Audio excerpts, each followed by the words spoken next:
Ay, pero tú vas a estar muy amarillo y negro acá. Es peor. No, pues espera, no, perdón. Porque mi bermuda es negra. Sí, ahora sí. Es que es amarillo y negro, ¿no? Es el equipo. Es todo por una decisión de fútbol. Sí, O sea, el equipo rival no puede hacer esa combinación, ¿cierto? Es verdad. bueno, gracias por venir también y gracias, Mauri, por invitarme a tu fiestita de cumple. Bueno, leí Hemos sido felices por mucho tiempo y fue una hermosa experiencia de lectura, de verdad. Te escribí un mensaje de madrugada casi como, acabo de terminar el primer cuento, qué hermoso todo lo que está pasando. Y nada, de verdad fue así como durante todos los cuentos y me pone como muy contenta poder estar acá y presentarlo hoy. Así que nada, un poco como decía Bernie, la idea es hacer una conversación entre todos. Nos da un poco de pánico que al final nadie pregunte nada, entonces la idea es que nos interrumpan si en el camino les surgen preguntas, dudas o si tienen curiosidad por alguna de las cosas que vamos a decir. Y que se animen de verdad, que a nosotros nos aliviaría mucho que lo hagan. Bueno, entonces, después que terminé de leer el libro, que está compuesto por 6 cuentos y un bonus, o sea, son 7 cuentos en total, me pasó que sentí algo que a veces pasa en los libros de cuentos, pero a veces no, que es como tener la experiencia de haber leído como una unidad narrativa y conceptual, ¿no? O sea, muchas veces los libros de cuentos pueden ser una reunión de cuentos que no necesariamente comparten como un concepto o necesariamente comparten como una idea general o una atmósfera. Con Hemos sido felices me pasó eso y me parece que es como algo muy importante a destacar y de alguna forma creo que si lo tuviera que resumir o hacer el ejercicio de resumir, de alguna manera siento que el título lo hace muy bien, ¿no? Esta como frase, como esta primera frase del libro, ¿no? Que inaugura y que siento que es como una especie de oración amputada, ¿no? Yo es como que todo el tiempo estoy como intentando completarla, esta idea de decir, hemos sido felices por mucho tiempo, pero ya no lo somos, de alguna forma, ¿no? Y creo que va un poco por ahí como esta idea del libro, este universo, estos diferentes universos o mundos cotidianos que planteas en cada cuento y que tienen como una estructura muy firme, pero que todos tienen algo en común. Aparece como algún elemento ajeno que viene como a interrumpir esa normalidad o ese estado de felicidad aparente.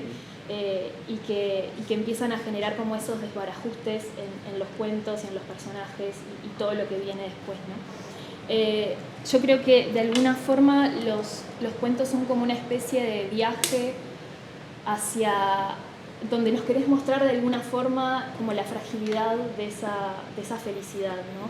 Es como que yo sentía como que nos llevaba de la mano de alguna forma a decir, mirá como esto que está precioso acá, este mundo que está muy bien conformado y muy firme, esta estructura súper firme, mirá cómo pongo un elemento muy pequeño, como puede ser en el caso del arenero, el primer cuento, que es un diente que encuentra un niño en un arenero, y cómo eso termina con todo ese mundo que está creado. De hecho, me pasó con el arenero, con ese diente que aparece, que lo pensaba, enseguida me hizo como la referencia a la oreja que aparece en Blue Velvet de Lynch, ¿no? Como en ese suburbio, en esas casitas como muy, muy lindas donde se riegan las plantas y donde todos los vecinos se saludan y de repente aparece una oreja podrida. Bueno, el diente que encuentran los niños en el arenero un poco me llevó a eso. Entonces quería como preguntarte o pedirte que cuentes un poco como la idea de estos elementos que irrumpen en estos mundos perfectos, ¿no? En estas estructuras tan firmes. Gracias primero que hayan venido. Yo estoy muy feliz con el trabajo que hemos hecho con la editorial. Realmente ha sido un proceso súper productivo y creo que haberla sacado con Park para mí daba mucho al libro y y lo que decía Bernardo es muy extraño, por decir lo mínimo, que estemos acá presentando el libro, ¿no? Y gracias, Teo, que lo presentes, que lo leas, que le dediques tiempo. Y me parecía muy lindo que estén ustedes del máster y que sea alguien del máster también para que estemos en este diálogo, porque si bien el libro no ha salido en un proceso de escritura del máster, sí ha ido como encarrilando ciertas cosas. Estoy bien chocho. Con este sentido del título, que también hemos discutido, tenía un título provisional por mucho tiempo, que era muy distinto, pero que no le iba tanto al cuento, justo que no hacía esa suerte de sinopsis del cuento. Y cuando encontré este título, justo era eso, digamos, de lo que se rompe, ¿no? Una inminencia, es decir, o sea, porque hay algo inminente. También hablamos en algún momento de esta como estructura de la tragedia, no en un sentido tan clásico del drama o de la obra digamos, teatral, sino en el sentido de lo que se acaba, ¿no? Es decir, lo que está condenado a acabarse, que es todo en realidad, ¿no? Y ya vamos a empezar un poco pesimista, digamos, ¿no? Que va hacia ahí el título, es decir, claro, o sea, no se puede ser, y además también marcando la ingenuidad de quien se nombre esa situación como feliz, es decir, ese hemos, ¿no? En plural y en primera persona, es decir, también es esa ingenuidad de felicidad, que es algo súper poco asible. Entonces, hacia ahí iba a estudiar el cuento, y lo que dices, ay, claro, eso inminente, y tampoco había pensado tanto, pero me parece genial en esto que dices, ¿no? Como que, claro, es un título incompleto, en el sentido, claro, como una expresión es incompleta, porque es lo que, digamos, eso tácito que es decir, claro, pero, ese pero creo que es clave, y que está en los cuentos, y que sí he trabajado el libro como cuentos que van generándose y charlándose entre ellos, y una cosa que estuvo en el trabajo de la edición, que fue bastante interesante, es que 3 de estos cuentos ya estaban publicados, 2 en antología, uno en una antología y 2 en blogs electrónicos, pero fueron como atacados, como un poco rotos, menos uno que lo hemos dejado, pero los otros han sido como muy cambiados, justo por eso, ¿no? Por decir, bueno, ahora que estoy escribiendo un libro de cuentos que para mí era importante, ¿cómo hago que estos 3 que ya habían salido dialoguen con estos 4 que son nuevos?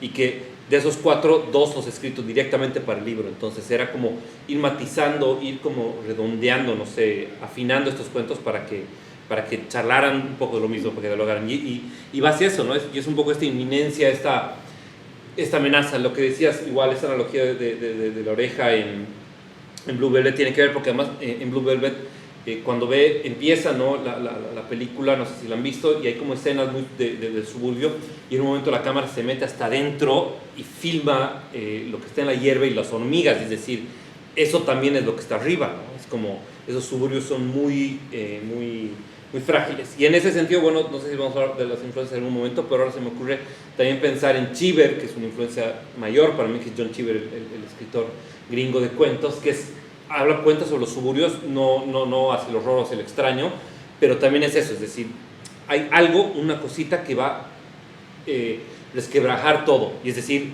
esa felicidad o ese status quo o lo que sea, es en realidad muchísimo más frágil de lo que creemos. Sí. Y eso creo que recorre un poco los cuentos. Bien. Sí, también creo que hay, como en esta idea del libro comunidad, ¿no? Creo que independientemente de estos elementos ajenos que vienen a irrumpir, están como esta idea de la atmósfera que rodean a todos los cuentos, ¿no? Que es como algo, son todos como muy inquietantes. Hay uno que ya, el subsuelo es como ya de terror, ¿no? Sí.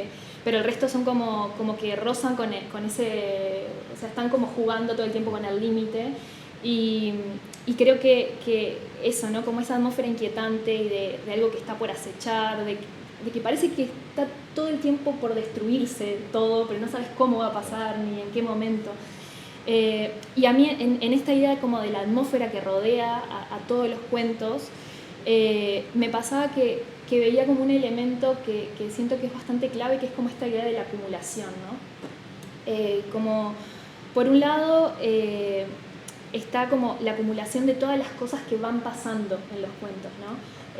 Por ejemplo, me hice como una especie de listita, por ejemplo, en Tabique, ¿no? Que es este cuento donde lo central es el tema del diálogo entre la protagonista y los perros. Como que hay muchas cosas sucediendo al mismo tiempo, ¿no? Tenemos la protagonista que está en una casa que no es de ella y que ya eso le genera como cierta incomodidad porque no sabe muy bien qué hacer y demás. En la casa hay un olor que tiene un origen desconocido totalmente y que todos los días aumenta, ¿no? Ahí hay otra cuestión como de inquietud, de cosa que te acecha así. La protagonista tiene un dolor físico, sobre todo en su cara, constante, que le hace latir la sien, le hace, o sea, estar como desfigurada totalmente. Y a su vez, si ella sale de la casa, tiene estos perros que están heridos, que le están pidiendo alimento constantemente, y después si vuelve a entrar y abre la heladera, tiene que estar midiendo, racionalizando la comida que tiene para sobrevivir ella y para darle a los perros. Es como que hay como muchas capas de cosas sucediendo, ¿no? Por ejemplo, en El cuerpo fantasma, otro de los cuentos, que es básicamente la historia de un duelo, entiendo, al menos lo interpreté así. El protagonista fallece su pareja y es como los meses que le siguen a ese duelo, y está como todo lo que pasa en el ministerio, que es el lugar donde él trabaja, todo lo que pasa en su casa, que se está inundando y que no puede acceder a toda la primera planta. Está como toda esta crítica al Estado, que es súper fuerte, y además como que te empiezan a bombardear estas noticias de niños desaparecidos que no sabes de dónde vienen ni qué rol juegan en la historia. Como que me interesa entender esta idea como de la acumulación, ¿no? En los cuentos. Puse 2 ejemplos, pero en realidad pasa en todos. ¿Qué intentás como construir ahí? Está buenísimo, además no lo había pensado en ese sentido que lo lees, que me parece gran interpretación la idea de la acumulación, que tiene que ver de alguna manera con el género del horror, que no creo que este libro caiga todo. Hay, creo que sí, 1 o 2 cuentos que son casi arquetípicos del género, pero que más se va hacia otros espacios. Y creo que tiene que ver con ese interés, por lo menos en mi literatura actualmente, pero también en estos cuentos específicamente, o en los que estoy escribiendo ahora, de esa incomodidad de generar, digamos, una experiencia que esté moviéndole el piso a los lectores, ¿no? A los lectores. Sentido que también sea incómodo para los personajes, porque yo creo, y eso ya viene también desde una visión más pesimista mía de la realidad y todo, que es muy cómodo vivir, y que vivir es muy horrible también, ¿no ves? Como, está muy bueno, o sea, tiene buenas cosas, pero también esa cosa que tiene que ver con el título, digamos, ¿no? Eso, el sentido de esa incomodidad, de eso que hay, y también me interesa mucho jugar con lo que dices, con lo que acecha, es decir, por más que a veces se muestra el monstruo en algunos de los cuentos, podríamos decirlo, ¿no? Para hablar un poco de teatro horror, me interesa saber que hay algo doblando la esquina, digamos, en la calle, pero no doblarla nunca, ¿no? Y para mí es bien importante eso en mi literatura, en el sentido de, porque sé que eso de alguna manera me incomoda a mí como escritor, incomoda a mis personajes y también a los personajes, ¿no? A los personajes. Y a la gente, a mis lectores y lectoras, que implica eso, porque también me gusta mucho la literatura que sugiere, la literatura que desestabiliza sin dar muchas respuestas también, ¿no? Y a veces creo que también puede ir eso en defecto de lo que escribo, al sentido, y eso me pasa en otras cosas que he escrito y creo que en estos cuentos también, es decir, digamos, no ese pero a mí sí como experiencia me gusta y lo marcaba en algunos cuentos. Ahora, con la acumulación me parece súper rica esa visión que planteas, porque tiene que ver también con esta idea de la tensión, ¿no? Algo que te incomoda no puede seguir siendo incómodo, como entre comillas, en algo que se mantiene, es decir, tiene que de alguna manera molestar más, ¿no? Los que, bueno, creo que casi nadie tiene guaguas, ¿no? De acá, niños o niñas, es decir, si uno de tus hijos o hijas te dice mamá, digamos, o papá, tranquilo, pues si te dice 10 veces es como tu cabeza es explotar, y es lo mismo con la violencia, ¿no? La violencia, un acto violento te desestabiliza, pero eso que se vaya, casi como el dolor, ¿no? Como una herida, mientras más la vas abriendo va incomodando más, ¿no? Una astilla que se te mete y se te encarna cada vez más. Y me interesa esta experiencia de lectura sin caer obviamente hacia el shock, porque creo que mi literatura no va hacia eso, es decir, si bien tiene gestos de horror, no voy hacia el gore, es decir, hacia imágenes demasiado fuertes, aunque a veces sí, el cuerpo es importante en lo que escribo, pero es eso, es esa incomodidad, eso que tiene que ver con el título de nuevo, que es decir, hay algo, pero no sé qué, y a veces el no saber es muchísimo más jodido que el saber, ¿no? Y eso me interesa como explorarlo, verlo, y sí he tratado de que vaya en todos los cuentos, por lo menos en los 6 primeros, ¿no? Sí, de hecho, ahora pensando en esto que decías, me acuerdo del cuento del Hotel del Lago, ¿no? Que, bueno, viene desarrollándose el cuento en un hotel que está como lejos de la ciudad y lo que viene pasando. Y, bueno, se encuentra el cuerpo de una mujer muerta, ¿no? Entonces, yo como que detengo la lectura ahí y pienso, ok, esto es lo que va a pasar en el cuento, en definitiva, y lo que resta es cómo se va a solucionar esto o cómo se va a encontrar el culpable o lo que sea, pero en realidad lo que sigue pasando es que se encuentra otro y después se encuentra otro y después se encuentra otro y esa acumulación empieza como ya a incomodarme a mí de qué carajo está pasando, ¿no? Como, y es interesante también esto de nunca dar respuestas cerradas, ¿no? Como, bueno, los finales de todos los cuentos son súper abiertos, y me parece que eso en realidad termina colaborando con esa atmósfera, ¿no? Como tan inquietante, ¿no? Como no dar respuestas, en definitiva. Sí, y en esto que dices, sí, o sea, no me había pasado, pero cuando justo El Hotel del Lago es uno de los cuentos que se publicaron antes, se publicó en un blog argentino, en un blog digital, y de ahí obviamente le hemos matizado algunas cosas, no se cambió mucho, y en algún momento lo leían como un cuento policial, ¿no? Porque aparece un detective muy parecido a Dale Cooper de Twin Peaks, ¿no? Y que va hacia ahí, pero justo yo no lo pensé como eso es lo que dices, ¿no? Sí, aparentemente su inicio, el enigma es resolver quién ha asesinado a esta mujer o por qué se muere, ¿no? Y bueno, mini spoiler, digamos, es como que al final va por otro lado el cuento y justo me interesa eso, ¿no?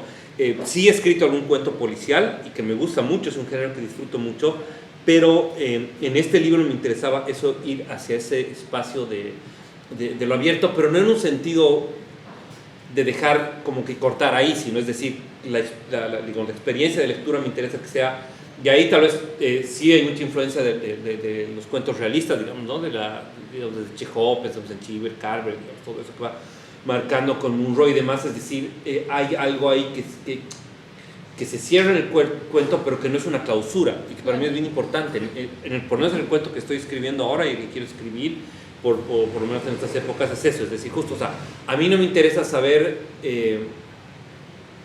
la razón por la que muere esa mujer, que yo ya no es spoiler porque está en la primera oración, sino las consecuencias de eso, ¿no? Y obviamente eso no es un encuentro mío, digamos, un hallazgo mío o algo, porque creo que también me influencia mucho tipo de literatura de eso, o sea, me interesa más en el primer cuento igual, ¿no? ¿Qué genera ese cuento y no ver por qué, qué genera ese diente, perdón, y no ver por qué el diente está ahí, no más como lo que se genera y no el por qué, y creo que eso lo trabajo porque de nuevo va hacia varias cosas que has marcado que implica, ¿no? Como esa punzada, ¿no? Al punzar un poco para ver qué hay ahí.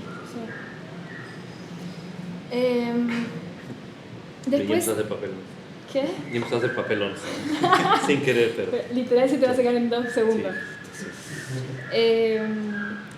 Después hay otra cosa que me llamó mucho la atención en la lectura, que tenía que ver con el detalle minucioso, la atención al detalle a la hora de describir los espacios físicos, ¿no?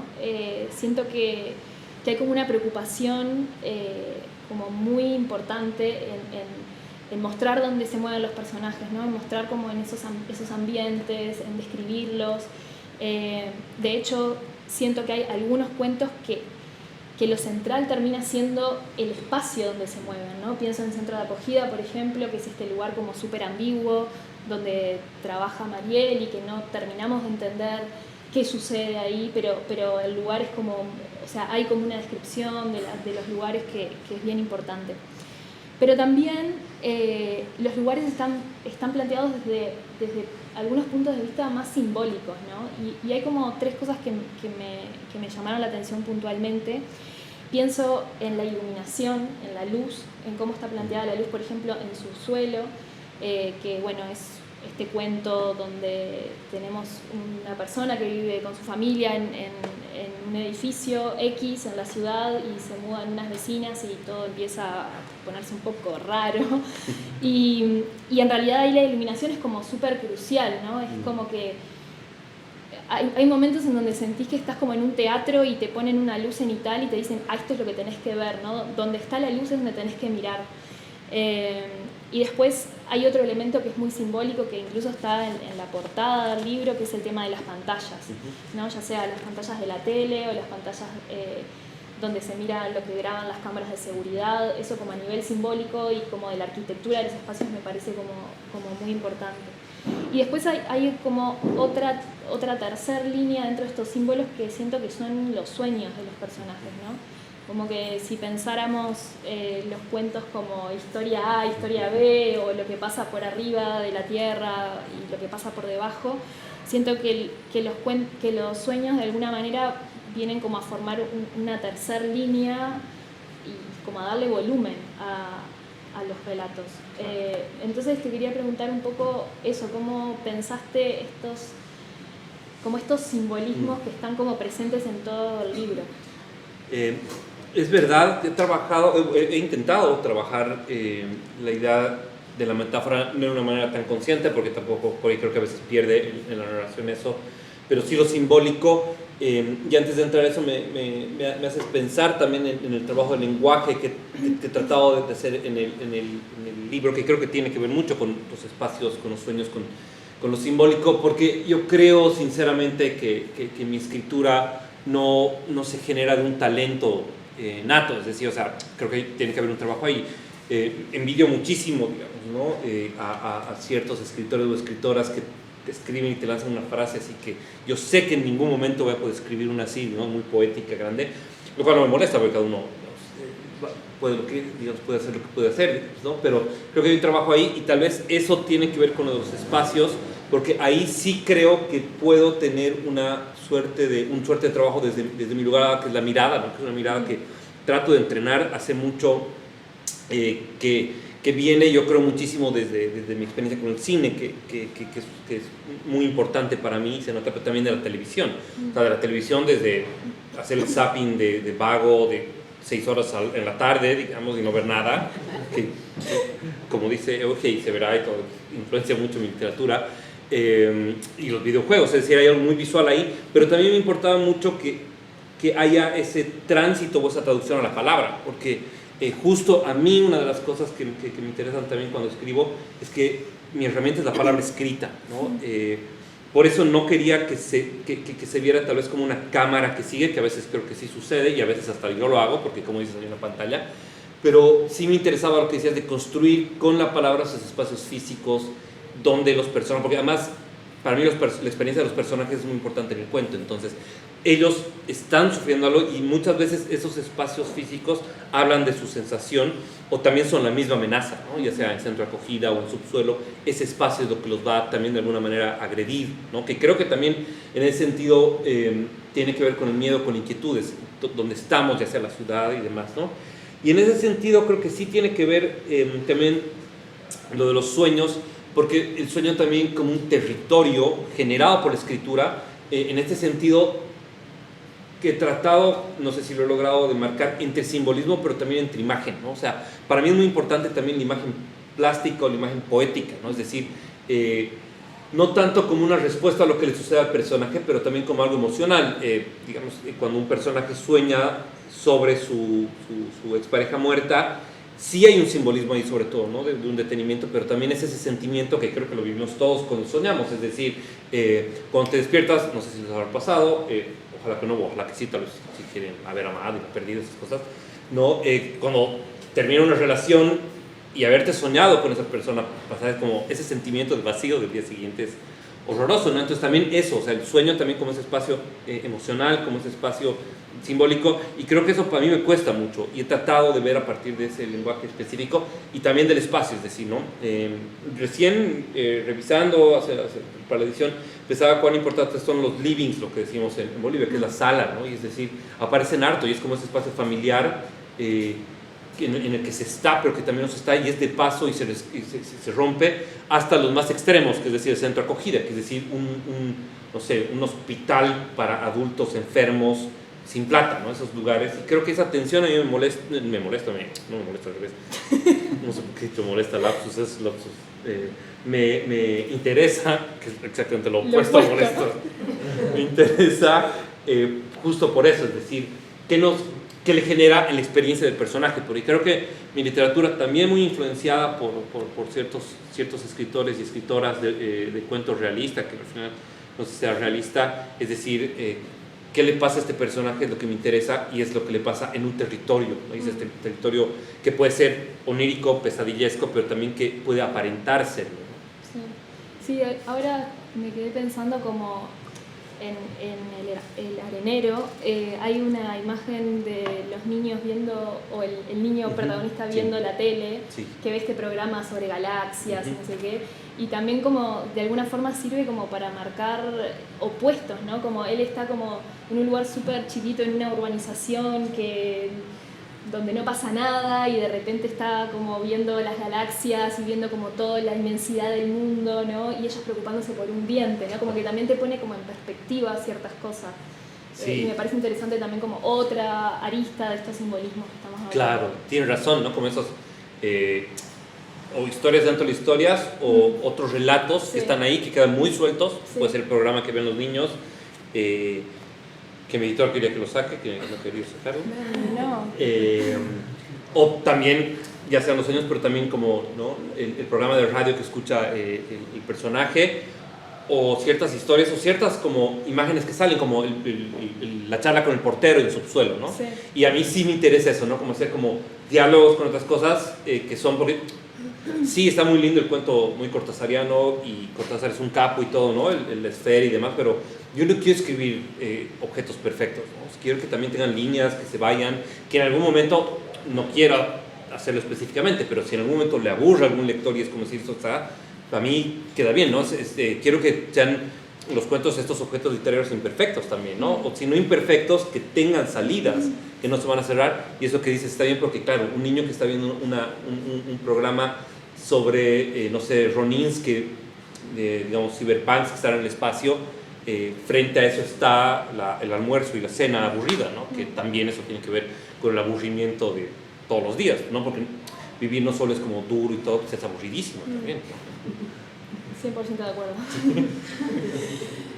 Ahora esto que decís como de los cuentos imperfectos, que me parece re interesante, como que me gustaría hablar un poco del último, del bonus. Primero, preguntar de dónde viene como esa decisión de poner un bonus al final, por qué no es el cuento 7, claro, que es un bonus. Y después porque es un cuento que es muy rural de alguna forma, o al menos no está situado en la ciudad, o sea, es el que se distancia más del mundo que está planteado, pero al mismo tiempo sigue formando parte de esa atmósfera, sigue teniendo como esta idea de hemos sido felices por mucho tiempo, pero ya no. Claro. Y no sé, me parece interesante porque es uno de los que más me gusta, el último, me parece un gran cierre. Se llama Escucharás perros acercándose. Y la sensación que tuve es que es un cuento que más que cerrar es como que deja todo mucho más abierto. Es decir, si me venía acostumbrando a los finales como súper abiertos, con este es mucho más. Que de hecho es como que siento que lo cortás cuando la historia está en su pico máximo, digamos, ¿no? Entonces como eso, preguntarte de dónde viene la idea del bonus y qué onda con esto que hiciste acá. Buenísimo. Bueno, primero obviamente la mayoría me conocen, ¿no? O sea, puedo bromear con mi editor el hecho de que, digamos, hayamos luchado porque se quede este programa infantil en la tele, porque justo la idea del bonus viene de él, ¿no? Y ahora que me preguntas, me parece genial hablar de esto en un momento en que es un libro muy colaborativo, y para mí yo creo que si va a tener ciertas cosas positivas, o si va a ser un libro que de alguna manera va a valer la pena leer, mucho de ahí viene con el trabajo que hemos tenido con la editorial, y para mí eso es importantísimo verlo, no solo con el Bernardo, sino también con Milenka Torrico, que fue la otra editora. O sea, fue tan rico que trabajamos entre 3 personas, es decir, 2 editores, y yo, digamos, que charlábamos y que había a veces sugerencias digamos, en ciertos cuentos elementales, es decir, muchos cuentos han cambiado mucho por eso, lo cual a mí me gusta muchísimo. Entonces este bonus justo es una idea de Bernardo que me pareció genial, porque en realidad yo creo que sí tenía pensado acabar con este cuento, mucho por lo que dices, y ahorita voy a entrar en eso, Pero como cuando verán el libro, que está aquí, que puede comprar por favor el editor, es como rico porque no está en el índice, y bueno, no está en spoiler, pero lo van a descubrir, o sea, y pensarlo como un bonus. También tenía una charla que teníamos de pensar también el libro, porque todos venimos de los 90, en escuchar música mucho más yo, Bernardo un tanto, digamos, ¿no? Pero de ver los CDs y de pensar también el libro como un objeto para verlo, para revisarlo, y tiene que ver con esta idea de la canción secreta, ¿no? ¿Se acuerdan, no? Que pasaba mucho tiempo y era ¿por qué esta canción dura 8 minutos y la canción era 3 minutos? Había un silencio y de ahí aparecía una que era muy extraña, muy distinta y por lo general muy buena, ¿no? En la mayoría de los CDs que tienen una secreta era muy buena y distinta, y creo que tiene que ver con esa discusión y ese hallazgo entre los tres, y con la idea de Bernardo de pensar también el libro como un objeto, ¿no? Es decir, ¿qué pasa con este bonus?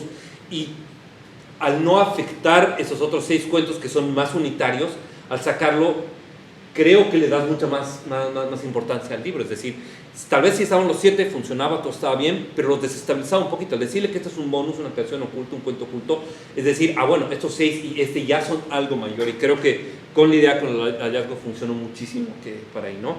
Y al pensar también en eso, sí es el cuento más distinto de todos. Primero, yo lo veo también desde una parte de escritura, son oraciones muy cortas, que ya no juegan tanto hacia una búsqueda poética, que es lo que me cuesta a mí, por supuesto, lastimosamente no puedo escribir de una manera poética como quisiera, pero lo busco, que también ahí hay unos tropiezos que a mí me gustan, por lo menos en mi estilo, por más que sí se notan como tropiezos.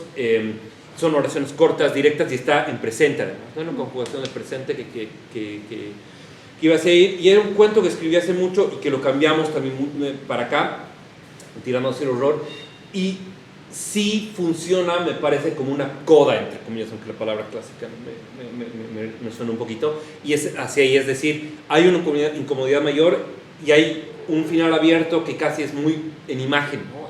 No los voy a spoilear, pero la última es casi como que se detiene, es como poner pausa, volviendo a analogías, digamos, del VHS, ¿no? Como pones la pausa ahí, y se queda, y se congela, sí. Y a mí me interesaba eso, es decir, y ahí sí también hay algo un poco chinchoso o engorroso o no sé, pesado de mi parte como escritor, es decir, sé que ahí lo vea como que a los lectores y a las lectoras van a decir como, y ahora sí es como, acá ya deja de molestar, digamos, pero como que hay algo ahí que a mí me gusta esa literatura también o sea, y ya se quedó, ¿no? Es como, ese es el cuento para mí también, ¿no? Es decir, van a buscar y es como, a mí, lo que me interesa también como escribir, ¿no? ¿Dónde está el bono del bono? Mira como... Exacto, y es como, claro, yo feliz ahí, es como, porque a mí si me preguntan qué me ha sucedido en otras cosas que he escrito en Bolivia, me dicen, ¿y luego qué pasa? Es que sí, o sea, realmente no sé. Claro. Imagino que pasará algo, y me imagino que puede pasar, pero no, el cuento es eso, y también es un trabajo en la escritura, es decir, a mí me interesa mucho tanto la palabra y la escritura, que decir, ese final es lo que para mí es el final, ¿no? Y claro, no es la clausura, yo no quiero por ese momento escribir cuentos sobre clausura, que yo creo que sí, en algún momento me va a gustar, ¿no? Esa vuelta de tuerca, eso.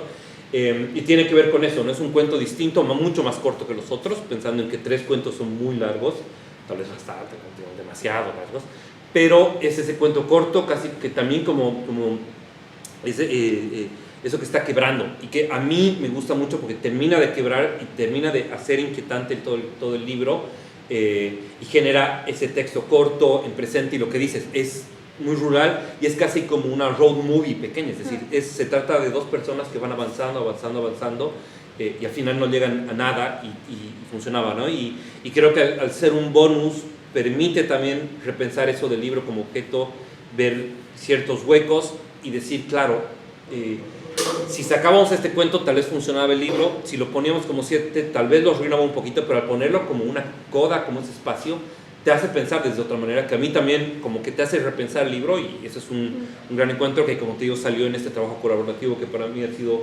genial con mis editores, ¿no? Con la gente de PAR, que funcionó, y en ese sentido también, si pensamos antes de que se vaya la portada y cómo está diseñado, que lo ha hecho la Vali, que está aquí, también tiene con esa idea de diálogo, es decir, te juro que yo no pienso otra portada, digamos, tan acertada, y en el sentido claro, lo que tiene el libro también se ve ahí y está riquísimo. O sea, es también pensar los libros, y es lo bueno de las ediciones, de las editoriales independientes, o las ediciones, o sea, es un trabajo de 4 y hasta más, podemos decir, ¿no? Y también está mi nombre está ahí, y lo escribo, pero sí es un objeto hecho por varias personas. Qué lindo, Mauro. El tema del lenguaje me interesa abordarlo también, ¿no? Es un libro que está referenciado a Bolivia, que, bueno, lo situás, me imagino que los que son locales podrán como ver esos lugares mucho más claros. Yo no conozco Bolivia, pero tampoco me hizo perderme, o sea, siento que es, dentro de la localidad, siento que es un libro como universal, ¿no? Que es apto para cualquier lector, independientemente de donde sea.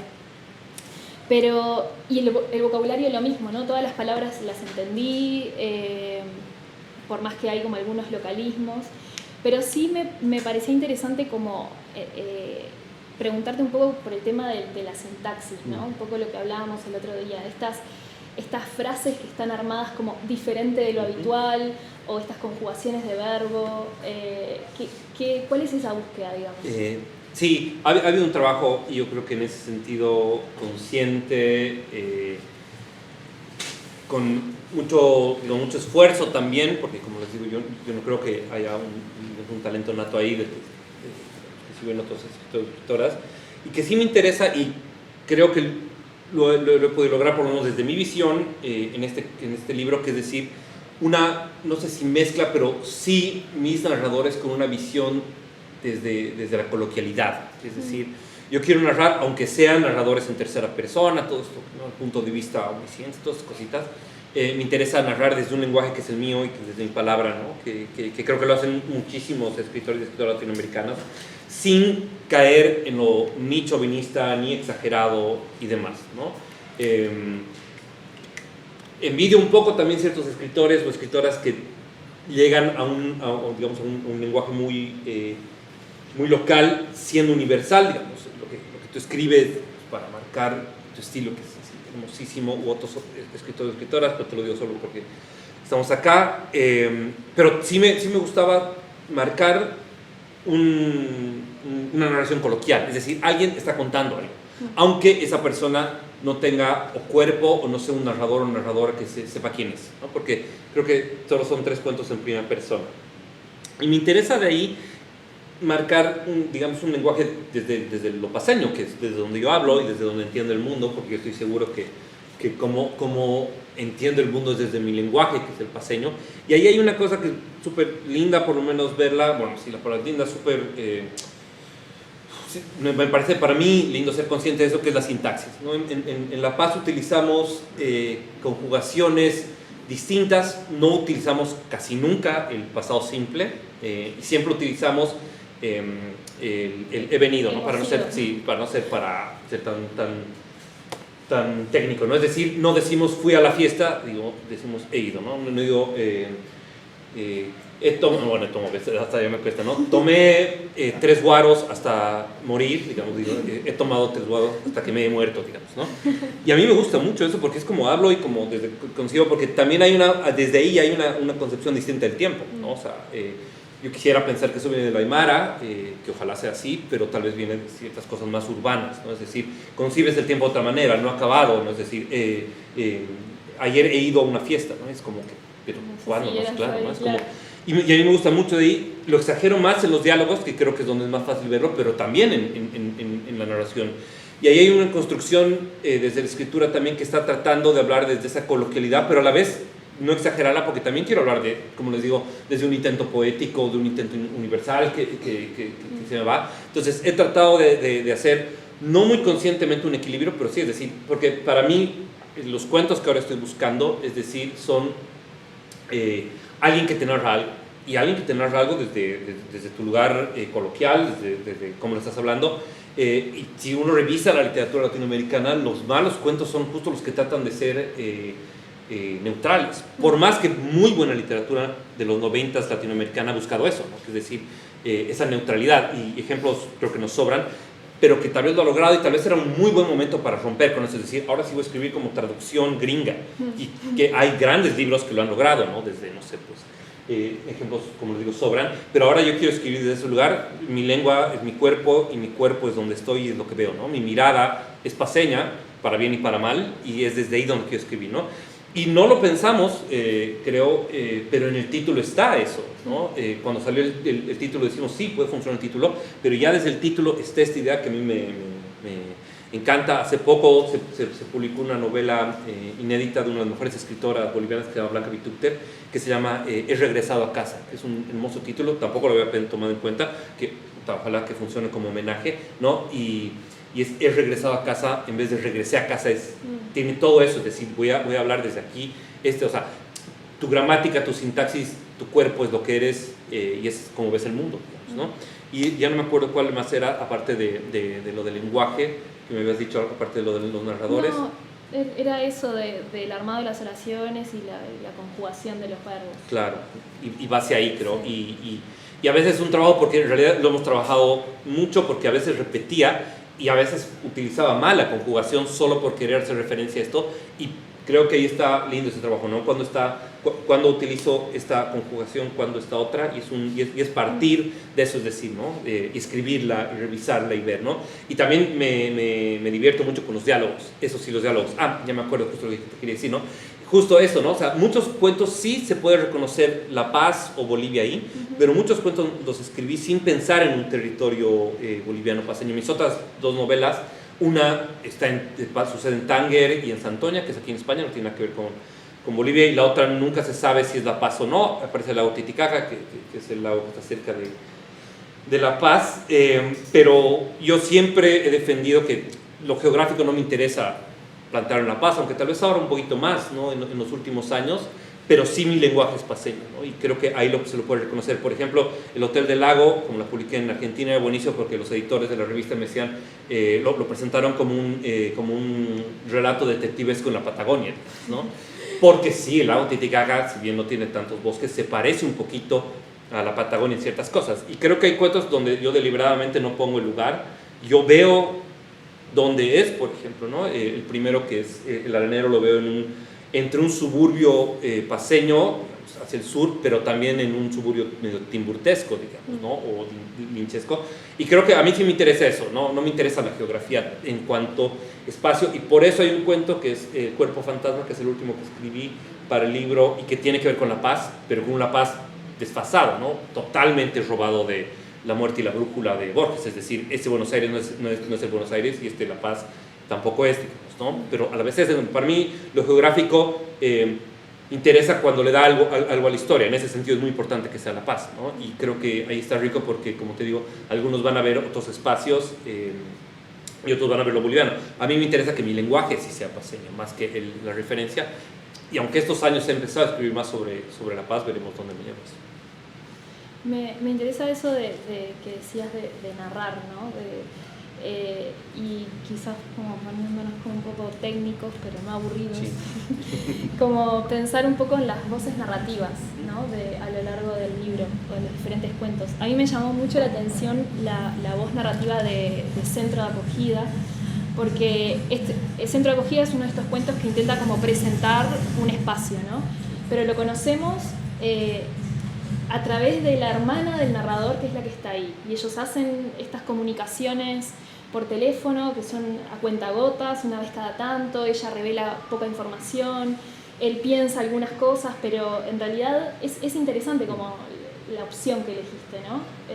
Sí, o sea, sí, y justo en ese cuento creo que es donde más consciente he tratado de ver el narrador, bueno, en ese y en subsuelo, donde está la experiencia, ¿no? En primera persona y demás. Y en este cuento igual, obviamente sin tratar de hacer spoilers, he ido hacia lo tópico, que es decir, cómo narro el típico cuento de me han contado, cuento lo que me han contado, ¿no? Claro. Dice que dice.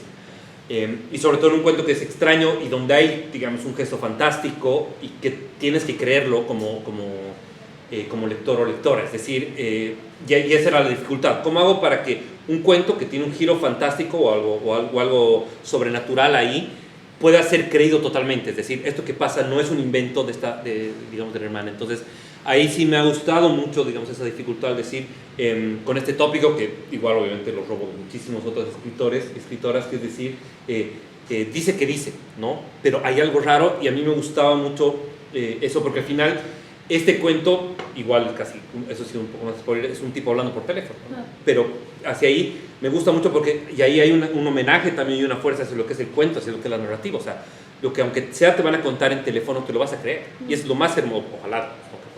Pero bueno, eso es como un homenaje del cuento, es decir, lo que el cuento hace también es construir una ficción, una narración que te la crees, o que si no es creer la palabra, no creo que sea la palabra creer, que la compartes, que te metes, ¿no? Que te dejas llevar, ¿no? Y también he trabajado el narrador en otros espacios, por ejemplo, creo que hay una puesta en crisis que he querido poner en El Arenero, que es decir, porque en ese es un cuento en el que se manejan muchos puntos de vista, ¿no? Y que se va marcando, es casi un cuento plural, a diferencia de otros donde me baso mucho en un personaje, ¿no? En la visión del personaje, y es decir, es omnisciente, pero no es omnisciente, ¿no? El personaje, digo, el narrador omnisciente sí es que funciona en algún momento, está tan acabado ya, que a mí me interesa ese narrador subjetivo desde el yo, que también va mirando desde estos otros espacios, ¿no? Y justo ahora que volviendo hacia el último cuento, tal vez es el narrador como más, aparentemente más frío, digamos, o que mira más desde el personaje, y creo que hay una búsqueda para mí, y me cuestiono, y tal vez me cuestiono mientras escribo, no sé si antes,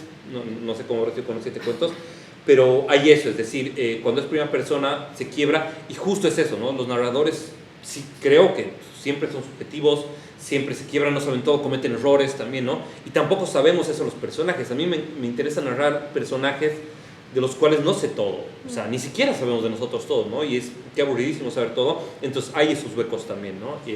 Y hay un trabajo ahí en la narración para pensando mucho en cómo va a ser leído, ¿no? En los y las narradoras, en las lectoras que están, cómo se va a leer eso, y creo que a mí me interesa esos narradores, es decir, cómo van a ser leídos, entendidos, sin caer no sé, espacios totalizadores y a la vez tampoco dejándolos sueltos, ¿no? Es como le das algo pero a la vez no le das todo. Claro. Bueno, se me acabaron los comentarios. Buenísimo. Pero quizás lees algo. Ya. ¿Quieres un libro? Acá tengo uno, lo van a ver. Iba a ser la broma que ya le he hecho, que iba a leer esta parte, que es un homenaje a Lelutier, que es hemos sido felices por mucho tiempo, se terminó de escribir y editar entre Barcelona y Cochabamba. Gracias. Pero creo que ya lo había hecho en el bar, así que...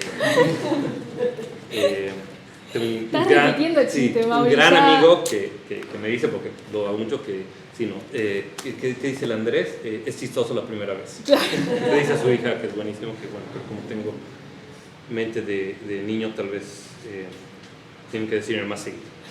Voy a empezar, no sabía qué leer en realidad, hay ciertos espacios, y voy a leer la primera parte, que es cómo inicia el cuento, el primer cuento que se llama El Arenero, y cómo inicia el libro, se llama El Arenero. Beto Tapia alzó el diente con 2 dedos y lo inspeccionó cerrando un ojo, como si estuviera viendo a través de una lupa. Levantó la mano y el sol le dio de lleno en la cara. Es de dinosaurio, dijo. La fosa de arena, grande como la mitad de una cancha de vóley de playa, brillaba como una galaxia. Hacía calor y, como no había viento, las copas de los árboles permanecían quietas. Los niños que estaban con Beto lo rodearon y se hincaron. Granos de arena se esparcían por su ropa y su piel. Ante la puerta intentó agarrar el diente. Beto cerró la mano y lo ocultó pegándola a su espalda. Es mío, dijo. Extendió la mano, atento a los movimientos de los demás, la abrió. Los niños acercaron sus rostros. El diente, que parecía flotar sobre las grietas de la palma de Beto, era grande, de un blanco percudido y tenía una pequeña mancha cobriza en uno de sus bordes. ¿Qué es eso? Desde la orilla del arenero, la mamá de Antea los miraba con los brazos en jarra. Un diente, dijo Beto. Suelten eso, qué asqueroso. Antea, levántate, sal de ahí, dijo Adrián a puerta y jaló a su hija del brazo, alejándola del arenero. Beto se incorporó y se acercó al banco donde su mamá leía. Los demás niños lo siguieron. Mira lo que he encontrado, dijo Beto. Otra vez abrió la palma que se estiró como un pulpo. Es un diente de dinosaurio, dijo Javier Arce, el amigo de Beto. Sí, era un diente, pero no de animal. El humano se había desprendido de la encía de alguna persona. A Candelaria Tapia le dio una mezcla de asco y asombro. Lo agarró entre el pulgar y el índice y le dio vueltas para mirarlo. Era que no lo alces, Beto, dijo. Él quiso agarrarlo otra vez. Candelaria esquivó el manotazo de su hijo. Sacó un pañuelo celeste de su cartera, envolvió el diente y lo guardó. Beto gritó exigiendo que se lo devolviera. Como su madre no le hizo caso, se puso a llorar y a zapatear. Algunos niños que estaban detrás se alejaron, otros se pusieron a reír. Candelaria le dijo a Beto que le esperara y fuese a donde estaban sentadas las otras madres, unos bancos más allá. Adriana Puerta ya les había adelantado algo. Así que, cuando estuvo frente a ellas, callaron como si esperaran una disculpa. Candelaria sacó el pañuelo de su cartera y lo extendió. Todas vieron el diente percudido sobre la tela celeste. El Beto lo acaba de encontrar en el arenero, dijo. Algunas madres se taparon la boca, haciendo un movimiento impostado. Es un diente grande, dijo Adriana. ¿Qué hace el Beto con un diente así? Es asqueroso. Estaba en la arena, dijo Candelaria. Tiene una caries, dijo Iris Cruz, la mamá de Esteban, uno de los amigos de Beto. Y es viejo, es demasiado grande, dijo Adriana. Las madres quedaron atentas al diente y no hablaron por algunos segundos. Es una muela, dijo Iris. ¿De quién puede ser?, dijo Adriana. El diente, en medio del pañuelo celeste, parecía una roca perdida en el agua. La primera en mostrarse rara fue Laura Arce. Sus preguntas fueron una chispa. Todas las madres empezaron a hablar a la vez. Y ahora, dijo Laura, hay que preguntar, dijo Candelaria, y hablar con los del colegio. Los niños jugaban en el resbalín y en el sub y baja. Las mamás les habían prohibido volver a entrar en el arenero. Al borde del bosquecillo tupido que crecía detrás del parque, otros jugaban fútbol. Guarda ese diente, por favor, Candelaria, dijo Adriana. Me hace dar ganas de vomitar. Candelaria metió el pañuelo en su cartera, caminó hacia el banco donde había dejado su libro, lo recogió y llamó a Beto para irse. Tenía que llegar a hacer el almuerzo. Beto se despidió de Esteban, Antea y Javi. Las otras madres también convocaron a sus hijas. El sol arrojaba sus rayos con furia desde la mitad del cielo.